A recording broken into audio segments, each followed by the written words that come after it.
Good morning, students. Today we will discuss a very interesting topic of English grammar, which is phrase and clause. Now you might be thinking that if you are so fluent in English, why to study some very basic concepts of grammar that you have been studying from your childhood days, maybe from your school days, maybe. But students, you should remember that whenever you think that you are language efficient in one particular subject, you should know the LSRW skills of the language. So what are LSRW? L stands for listening, S stands for speaking, R stands for reading, and W stands for writing. So only speaking does not make you language efficient in one particular subject. Okay, so when you know all the components of the language, that is listening, speaking, reading and writing also, you can do it properly, then only you can say that you are very much efficient in that particular language. And to be efficient in language, it is very much necessary to know the grammar of that particular language to form the sentence correctly. That's why today we will study a very important topic of grammar, that is phrase and clause, without which you cannot form English sentence correctly, properly and efficiently. Let's start, student. First of all, you tell me what you mean by phrase, because there is a significant difference lies between phrase and clause. Without knowing this minute difference, you cannot do transformation of sentence and the change of sentences from simple to complex or vice versa. So it is very much necessary to know what is the difference between phrase and clause. What is the difference between phrase and clause? Can anyone tell me what is the difference between phrase and clause? Okay, let me tell you. Phrase is a group of words. Phrase, I am again repeating, phrase is a group of words which does not have a subject and a verb. It is simply a group of words without a subject and without a verb. And we all know that subject and verb are the essential parts of English sentence. Object is mandatory, but subject and verbs, these two components, are the essential parts of any English sentence. Now, phrase stands for group of words only which does not have a subject and verb. And here lies the difference between phrase and clause, because whenever we are studying clause, we should know that clause is that part of a sentence, or it can be a whole sentence also which has a subject and a verb. So the basic difference between phrase and clause lies in the fact that clause has a subject and verb and phrase does not have any subject or any verb. It is just a group of different words. For example, if I say, I like a bouquet of red roses. I like a bouquet of red roses. Here you notice this particular area of the sentence. A bouquet of red roses.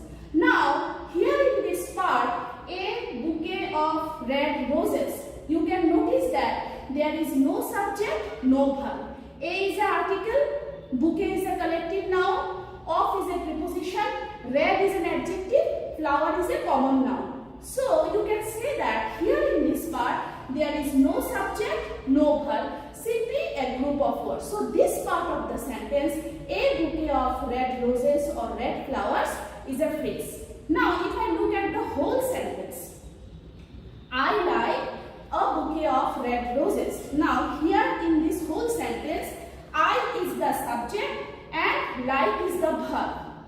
So here we can get subject also, verb also, and we can say that this whole sentence is a clause. Why? Because this sentence has a subject and a verb, and in this sense we can say that every English sentence is a clause. Now moving to the next step. So we have learned what is phrase and what is clause. Now we will study about clause. Clause is divided into two categories: principal clause and subordinate clause. So we have to know what is the difference between principal clause and subordinate clause, because if you don't know the difference between principal clause and subordinate clause, we cannot know about the different types of clauses that exist in English grammar. Now, what is principal clause? From the very name itself, you can sense that this is the main part of the clause. So, why it is principal? It is principal because this part of the clause is not dependent on any other part of the clause. It is independent. It can satisfy its meaning all by itself. That's why it is called principal clause. And subordinate clause are such clauses which are dependent on principal clause to satisfy their meaning. These clauses, this part of the clauses do not have their own meaning. They are dependent on the principal clause to satisfy their meaning. One example can justify my answer and your understanding, that if I say, I like roses which are red. I like roses which are red. Now this portion of the sentence, I like roses. If I say this portion independently, separately, this portion satisfies its meaning all by itself. I subject, like, verb, and roses object. So it is satisfying its own meaning. So this portion of the sentence is principal clause. It is not dependent on any other portion. Now, if I say this portion independently, which are red. Now, which are red, this portion does not have any meaning, independent meaning separately. This portion is dependent on the principal clause, I like roses, to fulfill its meaning. That's why, which are red, this portion is subordinate clause, which is dependent on the principal clause, I like roses. So the whole sentence is, I like roses which are red. I like roses, principal clause, which are red, subordinate clause. Now, why I am telling the differences? Because without knowing the differences, you cannot understand the various subcategories of subordinate clauses that exist in the area of English grammar. Now, in English grammar, there are different types of subordinate clause. Three main types of subordinate clauses are: 1 noun clause, 2 adjective clause, and 3 adverbial clause. Now these three categories has different subcategories which we especially find in the category of adverbial clause. Let's start with adjective clause. Now before starting with adjective clause, can you tell me what do you mean by adjective? Because what is the function of adjective? That same function, similar function is performed by the adjective clause also. So to know the function of adjective clause, you need to know what is adjective. So what is adjective? So what is adjective? Adjective is that parts of speech that modifies particularly a noun or a pronoun. Not verb, not interjection, not conjunction, not adverb. It particularly gives idea about noun or pronoun. That is the function of adjective. And a similar function is performed by adjective clause. How? Now, if I give you an example, the previous example, I like roses which are red. Now, if you look at this sentence, I like roses which are red, this portion, which are red, is giving idea about some noun. What is that noun? It is giving idea about roses. I like roses which are red. So which are red? What are red? The roses are red. Right? So it is giving some idea about roses, and roses is a common noun. So it is giving idea about a noun. Okay, it is modifying a noun. So the similar action is performed by adjective clause. What is the function? The function is to give some idea about the precedent noun. Now why I have used this word precedent? Because the easiest way to identify an adjective clause is that there should be a noun just before the clause. So which are red, this portion, you cannot place this portion wherever you need. You have to place this portion in such place where there is a noun before. Okay, so I like roses which are red. Here you have to place which are red place this portion. And whenever we go through various types of sentences, when we check papers of students, we find that they mistakenly place adjective clauses according to their own choices, which are in most of the cases incorrect. Because before every adjective clause there should be a noun which that particular clause is giving idea about or modifying. Okay. So you might have the question in your mind that, madam, you have previously told me that every clause has a subject and verb. Now in this portion which are read, where is the subject? So as I have said, in every subordinate clause or any type of clause, there should be one subject and one verb. Now in this portion which are read, here also lies one subject. How? Because if you look at this portion very minutely, you will find that which is referring to the precedent noun. And here the precedent noun is acting as the subject of this clause. That's why adjective clauses are also called relative clause. Why relative? Because there is a relation. What relation? Because with the relative pronoun who, which, that are relative pronoun. With relative pronoun, the precedent noun has a relation. That's why adjective clauses are also called relative clauses. Because it establishes a relation with the relative pronouns such as who, which, that with the precedent noun. That's why adjective clauses are also called relative clauses. I hope you have understood the various nooks and corners of adjective clauses. Moving to the next category, which is adverbial clause. Adverbial clause performs the functions of adverb as the adjective clause performs the function of an adjective. Now here we have to know what is the function of adverb. Now as adjective modifies noun or pronoun, adverbs as the part of speech, it also modifies something. What are these parts? Do you know? What are the components of parts of speech that adverbs modify? Okay, let me tell you. Adverbs modifies three components.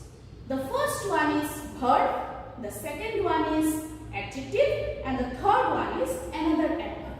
So it modifies three items. Unlike adjective, it modifies a verb, adjective, and another adverb.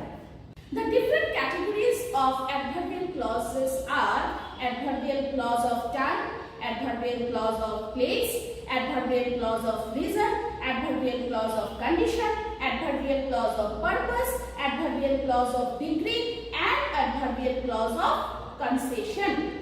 How these adverbial clauses are different from each other and what are the nature of these subcategories, let me tell you one by one. First category is adverbial clause of time. For example, if I say, I will wait until you come. Okay? If I say, I will wait until you come. Now this portion, until you come, this portion is referring to a period of time. Right? Now this portion, until you come, here we find you subject also and come as the verb also. So it is a clause. Now until you come, this portion is dependent on the principal clause, I will wait. So what is the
of degree. For example, the dog is barking as much as it can.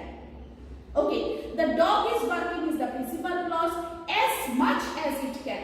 This portion is implying a degree. How loud the dog is barking. So the adverbial clauses of degree generally starts with as soon as far as possible as, with such things. Okay, so this is adverbial clause of degree. And lastly, adverbial clause of concession, where there is a weakness on the part of the subject. For example, he is honest although he is poor. He is honest although he is poor. So his poverty is a kind of weakness for the subject. Okay, so in such cases, adverbial clauses of concession starts with though, although. Okay, so he is honest, this is the principal clause. Although he is poor, this is the subordinate clause. What kind of subordinate clause? No, adverbial clause of concession.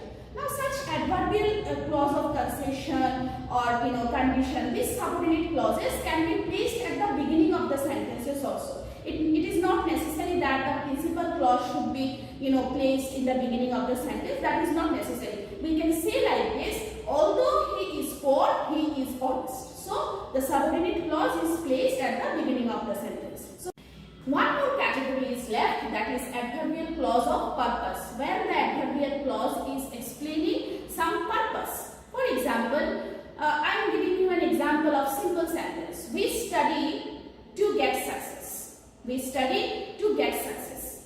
Here in this portion, do you find any clause? So students, here in this segment, you do not find any subordinate clause. So if you don't find any subordinate clause, so it is a case of simple sentence. Now, to break down this simple sentence into a complex one, you need adverbial clause of purpose. How will you break down? We can break down this sentence into a complex one like, we study so that we can get success. So we study is the principal clause, so that we can get success is the subordinate clause. What type of subordinate clause? Adverbial clause of purpose. So these are the various interesting categories of adverbial clauses. I hope you have understood the differences between phrase and clause, between the difference principal clause and subordinate clause, and the various types of explanation regarding adjective clause and various subcategories of adverbial clause. If you study these differences minutely, you can transform the sentences from simple to complex, from complex to simple, and vice versa. And that capability of yours will enhance your confidence, because when you will know about the various parts of a sentence, whether it is a principal clause or a subordinate clause, when you will become confident about various parts of the sentence, about various clauses of the sentence, you can twist and turn various sentences according to your own choice, according to your own requirement, and that will boost up your confidence, that will enhance your speaking quality also and writing quality also. So I hope that this class will help you a lot. This knowledge of phrase and clause and various categories of clauses will enhance your writing capability. Thank you. See you on the next class.